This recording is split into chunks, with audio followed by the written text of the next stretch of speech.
As Guianas talvez sejam uma das regiões mais enigmáticas e isoladas do planeta. Localizadas no canto nordeste da América do Sul, elas fazem fronteira com países como Brasil e Venezuela, mas, curiosamente, permanecem pouco influenciadas por seus vizinhos sul-americanos. Mas afinal, o que torna as Guianas tão diferentes? A região é composta por 3 territórios: a Guiana, ex-colônia britânica, o Suriname, ex-colônia holandesa, e a Guiana Francesa, que ainda pertence à França. Juntas, essas 3 áreas cobrem cerca de 468 mil quilômetros quadrados, um pouco menos do que o estado da Bahia. Esse escudo rochoso remonta a impressionantes 2 bilhões de anos e é fruto de eventos geológicos únicos desde a era pré-cambriana. Ele moldou a região com uma paisagem singular, marcada por terrenos acidentados, solos instáveis e elevações que dificultam o acesso ao interior. Por isso, Guiana, Suriname e Guiana Francesa permanecem geologicamente desconectadas do restante da América do Sul. Uma das marcas registradas do escudo das Guianas são os tepus, gigantescas montanhas de topo plano e paredes verticais, que se erguem imponentes na porção oeste da região. Essas formações são tão extraordinárias que parecem saídas de outro planeta, dominando a paisagem do chamado Planalto das Guianas. A dificuldade de acesso à região permitiu que vastas áreas de floresta tropical intocada se preservassem por milênios. Hoje, entre 80% e 90% das Guianas continuam cobertas por uma selva densa, úmida e quase impenetrável. Esse ambiente selvagem é tão hostil que torna praticamente impossível a ocupação humana nas áreas centrais dos 3 territórios. E o cenário fica ainda mais estranho. Em meio a essa selva fechada, existem savanas isoladas, planícies áridas e abertas, que lembram muito mais a paisagem africana do que qualquer coisa sul-americana. Um exemplo notável é a savana Rupununi, no sudoeste da Guiana, próxima à fronteira com o Brasil. Essa combinação de floresta densa e savana seca é atravessada por uma complexa rede de rios e igarapés que cortam a região de sul a norte, desaguando no Atlântico. O maior desses rios é o Essequibo, que nasce no extremo sul da Guiana, cruza o país de ponta a ponta e deságua no oceano, ao lado da capital Georgetown. Mas navegar por esses rios é um desafio. Corredeiras imprevisíveis, bancos de areia e águas traiçoeiras tornam a travessia extremamente perigosa. Além disso, o solo na região é geralmente alagadiço e pantanoso, o que impede viagens a pé pela maior parte do território. Diante de tantas barreiras naturais, não é surpresa que a única área viável para grandes assentamentos humanos nas Guianas seja a faixa costeira voltada para o Atlântico, onde estão as principais cidades, portos e centros populacionais da região. Hoje, a maior parte da população das Guianas vive concentrada no litoral atlântico. Isso não acontece por acaso. Ao longo dos séculos, uma complexa rede de canais e diques foi escavada nessa faixa costeira, especialmente durante os períodos coloniais. Essas estruturas ajudaram a controlar o fluxo das águas, drenando e compactando o solo alagadiço e tornando-o mais estável e apropriado para construções e atividades humanas. Graças a isso, as 3 capitais da região, Georgetown, Guiana, Paramaribo, Suriname e Cayena, Guiana Francesa, foram estrategicamente estabelecidas na costa.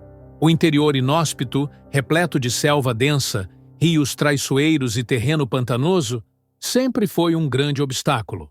Essa geografia difícil foi justamente o que afastou os colonizadores espanhóis.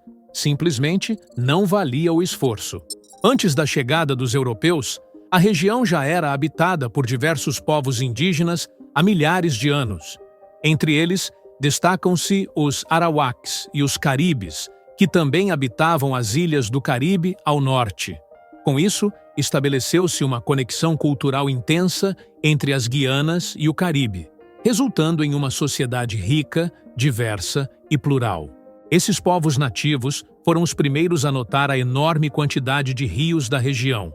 Eles chamavam essa terra de a Terra de Muitas Águas, uma descrição que acabou originando o nome Guianas. A primeira menção europeia à região foi feita por Cristóvão Colombo, em 1498. No entanto, ele nunca chegou a desembarcar ali. A região só começou a ser explorada de fato quase um século depois, em 1594, por Walter Raleigh, explorador e estadista britânico, que reconheceu o potencial estratégico da costa. Durante o século XVII, três grandes potências europeias, Grã-Bretanha, França e Holanda, estabeleceram colônias ao longo do litoral das Guianas, transformando a área em postos comerciais atlânticos. Foi assim que surgiram Guiana Britânica, atual Guiana; Guiana Holandesa, atual Suriname; Guiana Francesa, ainda hoje sob controle da França. Além dessas, existiram ainda outras duas Guianas menos conhecidas: a Guiana Espanhola, que foi incorporada à atual Venezuela, e a Guiana Portuguesa, que hoje corresponde ao estado brasileiro do Amapá. Curiosamente, antes mesmo da ocupação europeia, os impérios espanhol e português haviam dividido o continente sul-americano por meio do Tratado de Tordesilhas, em 1494. Segundo esse acordo, as Guianas ficariam sob domínio espanhol. Mas a dificuldade de acesso e o terreno hostil fizeram com que os espanhóis simplesmente abandonassem a ideia de colonizar a região, focando seus esforços em outras partes da América do Sul. Esse desinteresse abriu caminho para que ingleses, franceses e holandeses ocupassem a região quase sem resistência. Com o passar do tempo, esses impérios travaram sucessivas disputas pela posse das colônias guianenses, com as fronteiras mudando de mãos repetidamente. Esses conflitos continuaram até 1814, quando foi assinado o Tratado de Londres. O acordo colocou fim às disputas nas Guianas e formalizou a divisão da região entre os três impérios coloniais. Durante os séculos XVII e XVIII, as Guianas se tornaram importantes centros de produção de açúcar, que era exportado para a Europa em grandes quantidades. Esse lucrativo sistema de plantações foi sustentado por um dos capítulos mais sombrios da história, a escravidão. Estima-se que entre 10 e 15 milhões de africanos foram traficados para as Américas durante o período do comércio transatlântico de escravos. Um número significativo deles foi levado para as Guianas, onde foram forçados a trabalhar nas plantações em condições brutais. Durante o auge do período colonial, o número de africanos escravizados nas Guianas era tão expressivo que, em determinado momento, a população negra superava a branca em uma proporção de 3:1. Além dos africanos, muitos indígenas das próprias Guianas e das ilhas do Caribe também foram forçados à escravidão pelos impérios coloniais. Forçados a viver e trabalhar lado a lado, esses grupos étnicos distintos começaram, ao longo do tempo, a se misturar culturalmente, dando origem a uma nova identidade regional, a cultura afro-caribenha, vibrante, resiliente e cheia de influências cruzadas.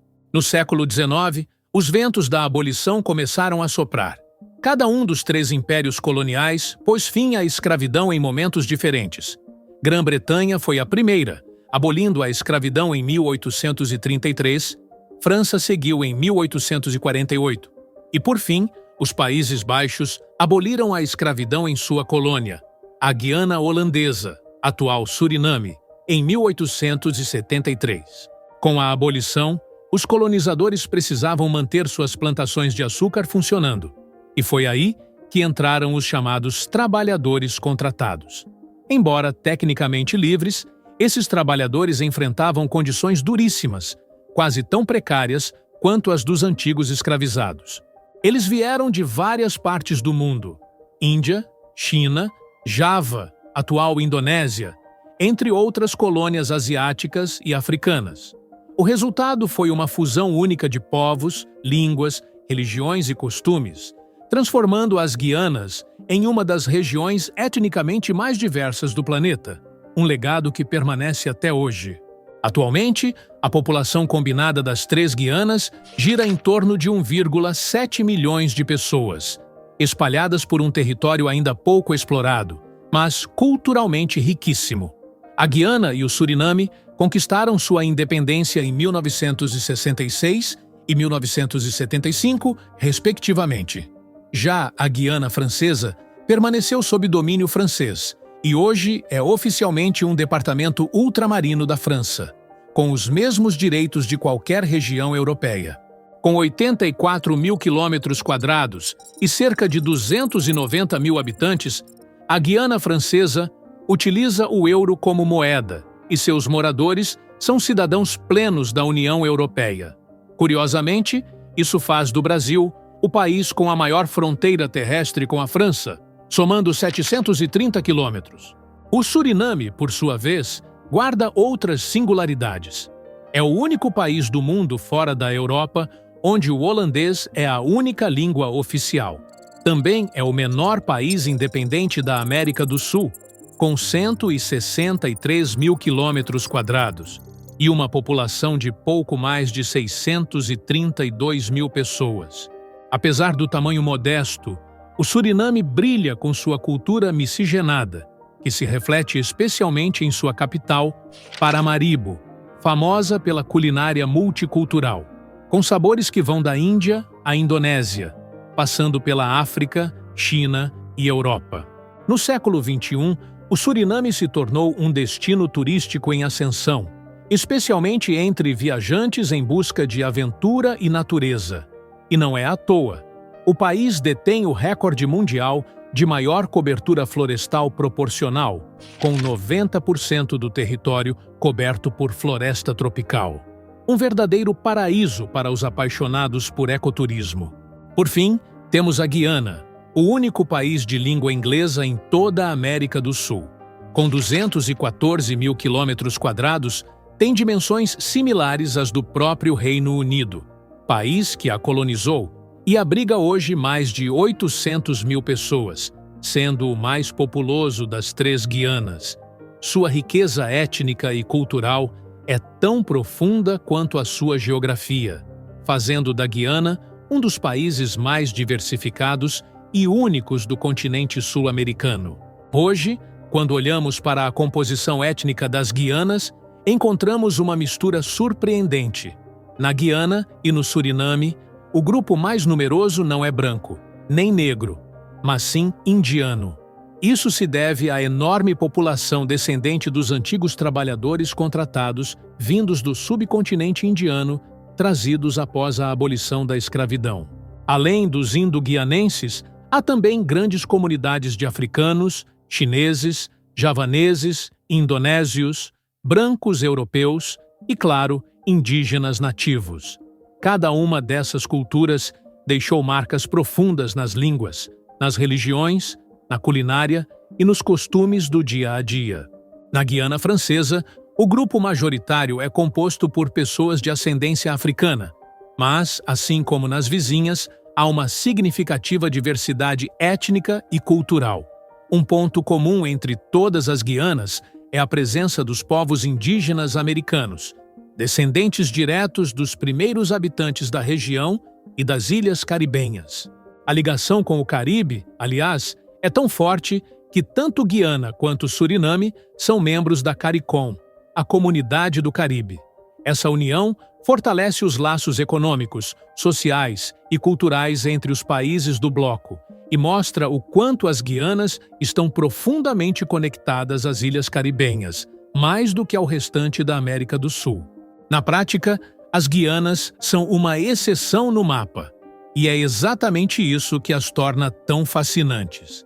Se a geografia da região fosse mais amigável, se os rios fossem mais navegáveis e o solo menos traiçoeiro, talvez os espanhóis tivessem colonizado a região.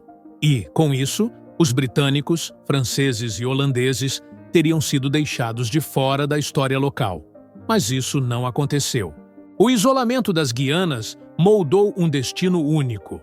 O que no passado foi visto como uma terra esquecida, acabou se tornando um verdadeiro caldeirão de culturas, um lugar onde se cruzam influências africanas, indianas, europeias, caribenhas e indígenas. As Guianas não são totalmente sul-americanas. Elas são de tudo um pouco, mas acima de tudo, elas são as Guianas. Se você chegou até aqui, espero de verdade que tenha curtido essa viagem pela história, cultura e geografia das Guianas. Um lugar único, curioso e cheio de surpresas. Se gostou do conteúdo, deixa o like, se inscreve no canal e ativa o sininho para não perder os próximos vídeos. E se quiser aprender mais sobre outros cantos curiosos do mundo, dá uma olhada nos vídeos anteriores aqui do canal. Tem muita coisa que você vai curtir. Muito obrigado por assistir. Um forte abraço, fiquem com Deus e até a próxima.